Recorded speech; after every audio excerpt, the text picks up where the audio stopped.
নমস্কার বন্ধুরা, আমি দুর্বা চলে এসেছি আবার একটা নতুন রেসিপি নিয়ে। আজকের রেসিপি হলো চিকেন দিয়ে খিচুড়ি। সবথেকে ইজি প্রসেসে কিভাবে তৈরি করা যায় সেটাই আজকে আপনাদের সাথে আমি শেয়ার করব। চিকেন খিচুড়ি খেতে কিন্তু অসাধারণ হয়, আর আমার মনে হয় এই খিচুড়ি তৈরি করা সবথেকে ইজি এবং খুব তাড়াতাড়ি এটা তৈরি করা যায়, আর খেতেও কিন্তু ভীষণ ভালো হয়। আসুন দেখে নেওয়া যাক আমি কিভাবে এটা তৈরি করছি। দেখুন, আমি প্রথমেই তেলটা ভালো করে গরম করে তাতে দারচিনি, এলাচ, লবঙ্গ, তেজপাতা আর শুকনো লঙ্কা দিলাম। এটা অল্প একটু ফ্রাই করে নিয়ে আমি পেঁয়াজ কুচি করে রেখেছিলাম সেটা দিয়ে দিলাম। মাঝারি সাইজের পেঁয়াজ আমি কুচি করে রেখেছিলাম সেটা দিলাম। পেঁয়াজটা একটু ফ্রাই হয়ে গেলে তাতে আদা আর রসুন বাটা দিয়ে দিলাম। এই দুটো আমি একসাথেই পেস্ট করে রেখেছিলাম। আদা আর রসুন দিয়ে এটাকে ভালো করে কিন্তু একটু কষে নিতে হবে, যাতে পেঁয়াজ আদা রসুনের গন্ধটা চলে যায়। দেখুন কষা হয়ে গেছে। এই সময় আমি চিকেন দিয়ে দিলাম। চিকেনটা আমি ভালো করে আগে পরিষ্কার করে ধুয়ে রেখেছিলাম। চিকেনটা দিলাম, দিয়ে ভালো করে আমি এটা কষে নেব। চিকেন কিন্তু খুব ভালো করে কষতে হবে। আমি গ্যাসের ফ্লেম কিন্তু মাঝারি করে রেখেছি। এই সময় আমি পরিমাণ মতন হলুদ দিলাম। হলুদটা দিয়ে আবার চিকেনটা একটু নাড়াচাড়া করে দিলাম। দেখুন এইভাবে চিকেনটা সুন্দর করে নেড়ে দিতে হবে। এরপর দিলাম 1 চামচ জিরে গুঁড়ো, 1 চামচ ধনে গুঁড়ো আর কাশ্মীরি লঙ্কা দিয়ে ভালো করে দেখুন আমি চিকেনটা কষে নেব। চিকেন কষলে খুব সুন্দর তার স্বাদ হবে। এরপর আমি দেখুন পরিমাণ মতন নুন দিলাম। নুনটা দিয়ে ভালো করে কিন্তু নাড়াচাড়া করতে হবে। এই নুন দেওয়ার ফলে কিন্তু এর থেকে নিজে থেকে অল্প জল বেরিয়ে আসবে, আর তাতেই আমরা চিকেনটা সুন্দর করে কষে নেব। দেখুন একটা মাঝারি সাইজের টমেটো কুচি করে আমি এর সাথে দিয়ে দিলাম। ঢাকা দিয়ে রেখেছিলাম কিছুক্ষণের জন্য। ঢাকাটা খুলে তাতে আবার কাঁচা লঙ্কা দিয়ে দিলাম, দিয়ে আবার দেখুন নাড়াচাড়া করে নিচ্ছি। এইভাবে মাঝারি গ্যাসের ফ্লেম রেখে আর চিকেনটা ভালো করে কিন্তু কষে নিতে হবে। দেখুন একবার করে ঢাকা দেব আর ঢাকা খুলে নিয়ে আবার একটু নাড়াচাড়া করব। এইভাবেই কিন্তু পুরো চিকেনটা খুব সুন্দর করে কিন্তু কষা হয়ে যাবে। যারা একটু লঙ্কা পছন্দ করেন তারা একটু বেশি করেই লঙ্কা দিয়ে দেবেন। দেখুন এর সাথে আমি দিয়ে দিলাম চিকেন মশলা। 1 প্যাকেট আমি চিকেন মশলা কিনে নিয়েছিলাম, সেই চিকেন মশলার ছোট প্যাকেটটা কেটে দিয়ে দিলাম। এতে করে কিন্তু চিকেনের স্বাদটা অনেকটাই বাড়িয়ে দেবে। আপনাদের যদি না থাকে তবে না দিতেই পারেন, তবে একটু চিকেন মশলা দিয়ে দিলে কিন্তু খেতে চিকেনটা খুব সুন্দর হয়।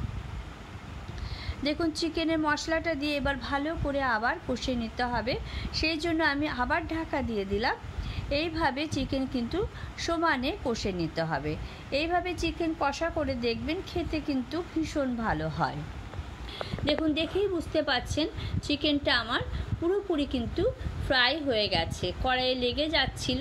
তাই এই সময় আমি দেখুন একটু জল গরম করে রেখেছিলাম, সেই জল গরমটা দিয়ে দিলাম। চিকেনটা একটু সেদ্ধ করে নেব।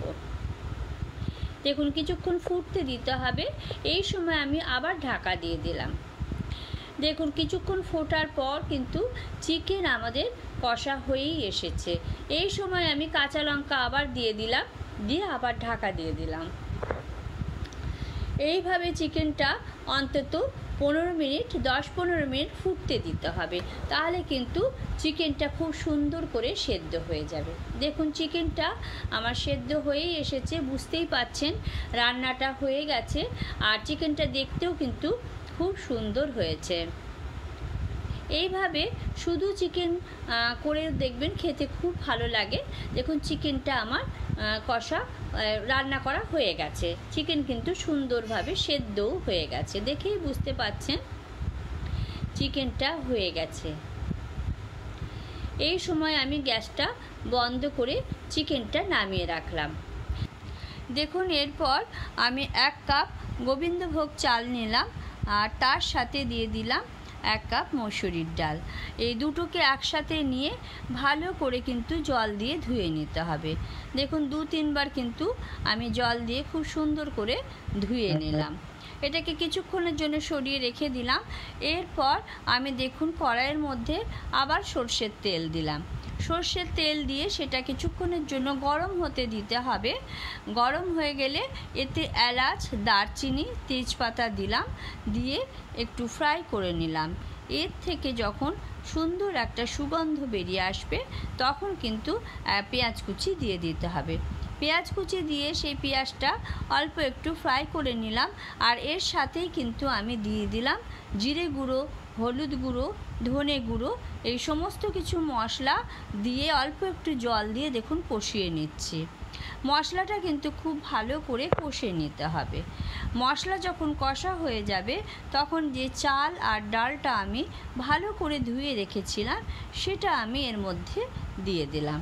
এবার চাল আর ডাল দিয়ে খুব সুন্দর করে কিন্তু একটু নাড়াচাড়া করতে হবে। দেখুন চাল আর ডালটা একটু ভালো করে ফ্রাই করে নিলে খিচুড়ি খুব সুন্দর ঝুরঝুরে হয়। দেখুন ভালো করে ফ্রাই হয়ে গেছে, তাই আমি গরম জল অ্যাড করে দিলাম। গরম জল দিয়ে দেখুন ঢাকা দিয়ে কিছুক্ষণের জন্য রেখে দিলাম। দেখুন কিছুক্ষণ ফুটতে দিতে হবে, সেদ্ধ হতে কিন্তু খুব বেশি সময় লাগবে না। দেখুন ঢাকা খুলে দিয়ে আমি আবার একটু নাড়াচাড়া করে দিলাম। দেখুন অনেকটাই সেদ্ধ হয়ে এসেছে, দেখেই বুঝতে পাচ্ছেন, তাই আমি আবার ঢাকা দিয়ে দিলাম। ঢাকা দিয়ে দেখুন কিছুক্ষণ পর খুললাম। দেখুন জলটা কিন্তু একদমই শুকিয়ে গেছে আর চাল আর ডাল কিন্তু সুন্দরভাবে সেদ্ধ হয়ে গেছে। এই সময় আমি যে মাংসটা কষে রেখেছিলাম সেটা এর মধ্যে দিয়ে দিলাম। দেখুন মাংসটা দিয়ে আবার খিচুড়িটা ভালো করে নাড়াচাড়া করে মিশিয়ে নিতে হবে। গ্যাসের ফ্লেম কিন্তু এই সময় একদম কমিয়ে দিয়েছি, আর আগে থেকেই নুন দিয়েছি, আর চিকেনেও নুন ছিল, তাই আর দরকার নেই। এরপর আমি কিছুক্ষণের জন্য ঢাকা দিয়ে রেখে দিলাম। দেখুন কিছুক্ষণ রাখার পর আমি ঢাকাটা খুলেছি। দেখুন কি সুন্দর ঝুরঝুরে হয়েছে আর একদম সুন্দর মাংসর সাথে কিন্তু খিচুড়িটা মিশে গেছে। একবার হলেও বাড়িতে এইভাবে তৈরি করে দেখুন, খিচুড়ি খেতে কিন্তু খুব অসাধারণ হয়। সিম্পল একটা রান্না, খেতে কিন্তু ভীষণ ভালো হয়। আমি গরম গরম সার্ভ করে দিলাম। আবার অন্য রেসিপি নিয়ে দেখা হবে।